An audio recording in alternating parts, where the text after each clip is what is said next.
All right, everyone, gentlemen, gentle ladies, whatever else people identify with. Um, Today we'll be talking about how likely each of the current, as of 10/31/24, UFC champions are to make the Hall of Fame based upon my criteria. Because in the UFC's criteria, they would probably all make it because the UFC's criteria makes literally no sense. No offense, Michael Bisping and Donald Cerrone, but it literally makes no. Or Maurice Smith as well. I don't know. There's just some guys in there where it's like you were good. I don't know. But then you have some guys like GSP, like that are like Anderson Silva that are like undoubtedly are in there. And the whole calling Clay Guida a Hall of Famer, even though his fights in the Hall of whatever. I am talking too much in the intro. Let's jump right into it. Starting at heavyweight with Jon Jones. I mean, he's already in the fight wing, so monitoring would be a bonus. I mean, Dana would fire the whole committee if there is a committee. If I think the committee is literally just Dana, Hunter, and Sean Shelby, and they just pick. They have like a board of like potential ballots, and they just like pick at random. But obviously, the resume at light heavyweight, 13 title defenses, beat 3 current Hall of Famers, probably other guys from that. His resume will get in. He's unbeaten in quotation marks. Obviously, the Reyes and the Gustafsson and the Santos, all that jazz. But unbeaten on paper, whatever you want to say. But he's got a controversial career, eye pokes, oblique kicks, grappling advantages, or like absurd grappling advantages, height advantages, age advantages, size advantages, whatever. There's a lot.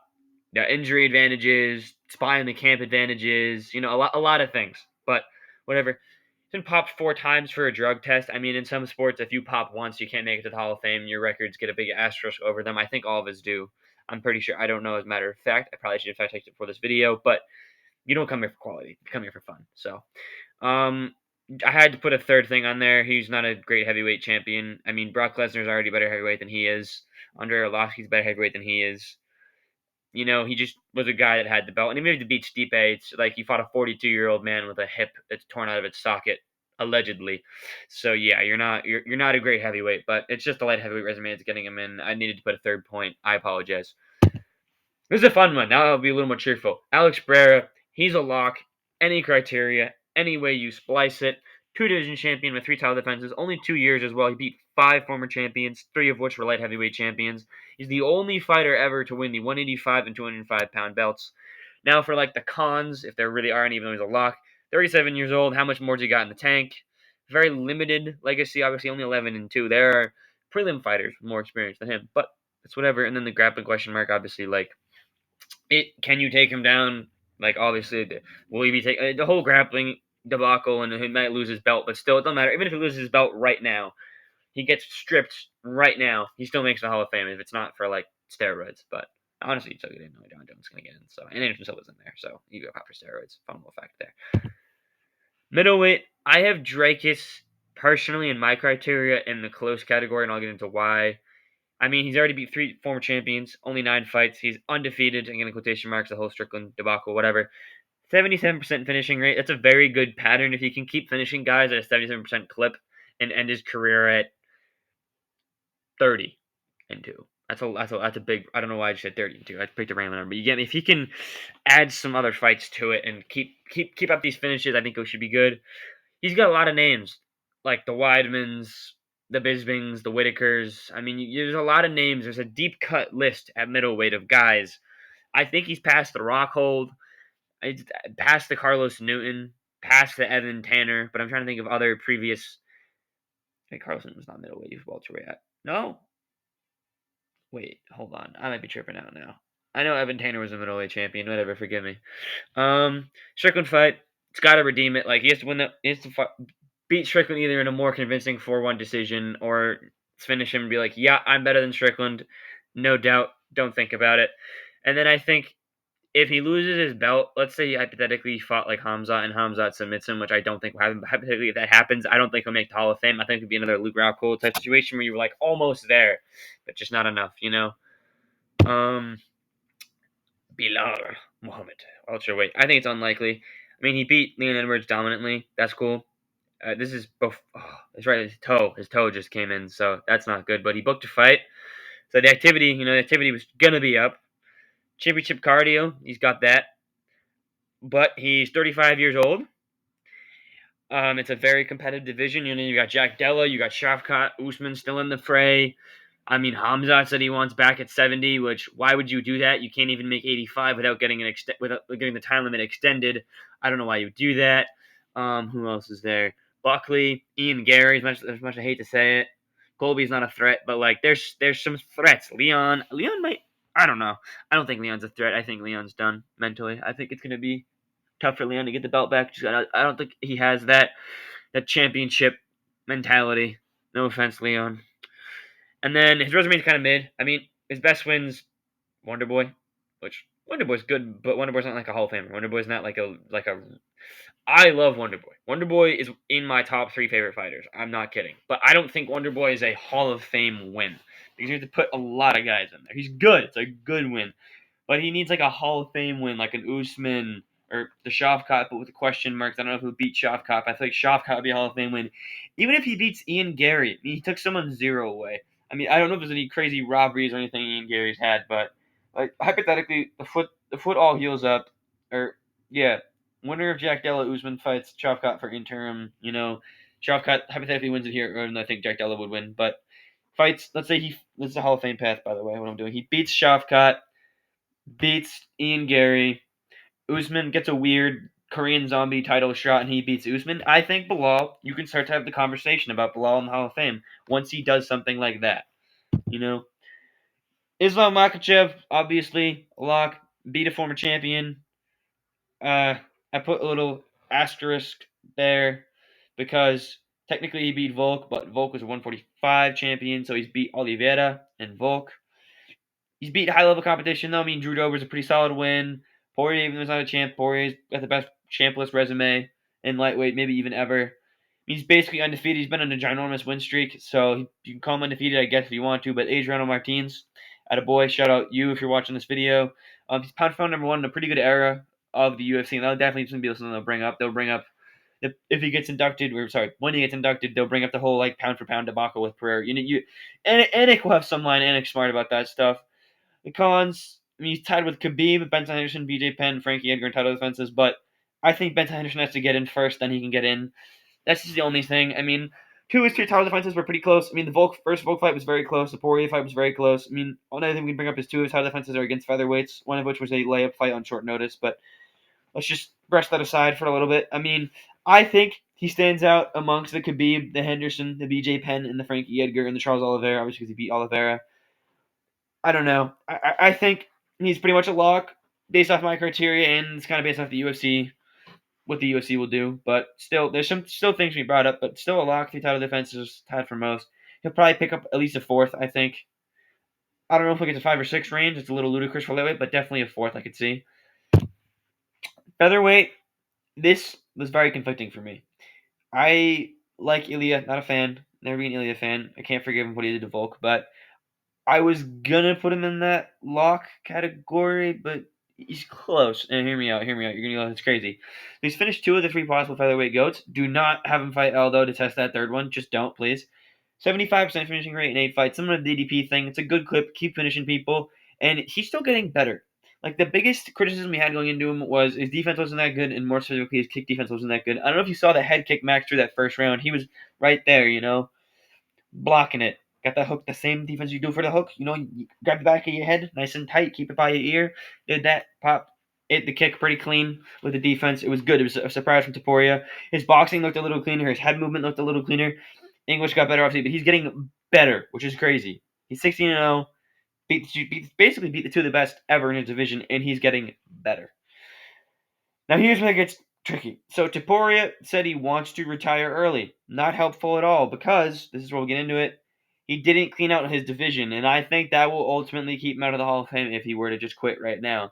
And he's in a pretty good division, man. I think Lopez will give him some threats. I hate to say it, Mossafire might give him some threats, even though Mossafire is a pedophile and he's boring, and you're out Arnold Allen. The UFC still supports this guy. I think Arnold Allen might be able to give him a tough fight, maybe, because Arnold Allen's wrestling's pretty good. We haven't really seen Topuria off his back. I know he's like this jiu-jitsu whatever guy, but we haven't really seen Topuria's jiu-jitsu game been tested, so it'll be interesting to see. I also think a healthy Volk in a rematch would be a very bad fight for him. A smart, healthy Volk with already a fight where he fought okay under his belt. I don't know, man. We got to see how long his reign last, especially Yair. I know his kick defense has improved, but old habits die hard is what they say. And Yair was a nightmare matchup for him for a while, Yair Rodriguez. Now, I put the Khan as an unclear Hall of Fame criteria because for me, he's close. I think he needs to get 3 title defenses. I think that should be a bare minimum for the Hall of Fame.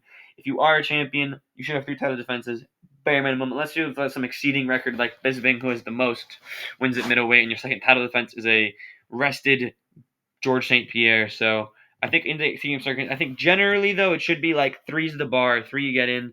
But I think the UFC will put him in. I think he'll be a lock just because he's the first and potentially only man to knock out Max Holloway. So we'll see though. Now this is an interesting one. I do not like Merab. I'm going to delete my old video where I like Merab because I fell for the psyop of it's okay. You go watch boxing. No, Merab sucks. Merab is boring. I do not like Merab. Now, he beat 4 former champions. He's on an 11-fight win streak, and he has I should have put it in air quotes, dominant style of pace and wrestling, but no finishes. Can this man finish? I don't think this man has finished anyone in his life. I mean, other than that one clip of that spinning back fist. Eh, eh, no wife, no girlfriend, no finishes, no, just nothing. He has no finishes. I can't. It goes in the Aldo thing. He robbed Aldo because he didn't finish Aldo. He just pressed Aldo against the cage. That's not a win. That is a draw. That is a stalemate. It's crazy. Now, this is where I'm kind of grasping at straws because I do not like Merab. I will admit it's kind of a straw grasper. But steroid allegations. Look at the man's back. He's got some acne there. Look at his face when he started, when he was on looking for a fight, and look at his face now. He gained 20 years in like 5. He looks so old and just decrepit, but he's not even that old. He's 33, right? It's not like this guy's 37 or 38. He's 33. He's still relatively young, but he looks very old. The cardio also is insane. He's got the capped delts. He has this insanely shredded physique year round, despite eating okay sometimes. And he gets bulky out of camp. He's also picking up like welterweights and like slamming them in training, which I know it's training, but like you're 154 pounds, bro. You shouldn't be able to pick men that are 190 pounds off the floor and throw them. It's just weird. It's just very. He also just kind of gained this like cardio and dominance out of nowhere all of a sudden. It's just there's a lot of suspicious stuff around it. Obviously, it's not like Islam Makhachev where he did fail a test and they went back on it. But like, so far there's nothing I could find around his steroid usage. But I think he might be there. I don't want to say anything crazy now. This is the biggest point. If you're going to ignore anything I say, focus on this one. There are way too many threats to this man's range. Or reign, not range. I was going to say range. Yeah, whatever. Umar Nurmagomedov is somewhat of one. I think Umar Nurmagomedov is as good as the media and we think he is. I mean, he fought a Sandhagen that was scared to literally go forward. So if he fought the Sandhagen that fought Frankie Edgar, he would have died. Separate issue. But if Umar is as good as the media and everyone says he is, I mean, he got chinned by a flyweight and sat on him for 14 minutes, right? So interesting. But I gotta stop trashing Umar. I gotta focus on this video. Wow, I've gone on a lot of tangents, but I think this is fun. So Umar's a threat. Peter Young. Basically, if you can box and stop a takedown, you are a threat to Merab's reign, especially because I noticed that razor thin decisions in title fights tend to go the quote unquote, I can put this not the wrong way, but like the razor thin, you're not going to be able to get away with razor thin 3-2 decisions like you did to Aldo over and over and over and over and over and over again. You get me? Flyweight. Now this is a very interesting one. Alexandre Pantoja. I think he's close. I mean, 2 title defenses. He's tied for second all time with a couple other guys. It's a big tie. He cleaned out his division before becoming a champion, which helps on his resume. He beat Moreno twice, and I think Moreno will be in the Hall of Fame, so that's a very good resume builder. But he also lost to Figgy, and I think Figgy will also be in the Hall of Fame. I think we're just gonna all of a sudden one year it's just gonna be like the flyweight class. It's gonna be like Demetrius, Pantoja, everybody's all gonna get in there. He's tied for second in title defenses, which weakens his resume because you have to basically you can't let them all in. You know, you can't let every flyweight champion ever into the Hall of Fame. You're gonna have to pick a couple, like 1 or 2, but I think they might just let everybody in. And me personally, I would not do that. I would only let in Moreno, Figgy, and Pantoja. I think Figgy could get fight wing. Moreno could get modern or not. Whoa, fight wing. Figgy gets modern wing. Mighty Mouse gets modern wing. That's what I think. Especially if Figgy captures about at 35, or even like remains in top 5 at 35. Kind of like what Aldo did at bantamweight. Aldo's resume at bantamweight is also pretty high. Now that Steve Erceg performance, you can spin it two ways. You can spin it as, wow, Steve Erceg is really good, or Pantoja sucks. Pantoja went a razor thin 3-2. I had it 3-2 Pantoja live, but I think recalling it in my head, I have to watch it back, and watching some of the highlights, I have to watch it back full due diligence. I think you could score 3-2 Erceg maybe, but I had it 3-2 Pantoja live because that fifth round Erceg kind of sold. But like, you cannot be going to razor thin 5 rounds with number 10 contenders and expect to keep your belt for like more than 2 fights. It's crazy. And then Mighty Mouse is kind of your competition. The bar you're going to be compared to is like arguably the greatest of all time. So he might just, no other fighter other than Mighty Mouse might not just get in purely because they're all kind of too similar resume wise to each other. That is all. Thank you for listening. Thanks for watching. Random photo of Islam Makhachev, and God bless.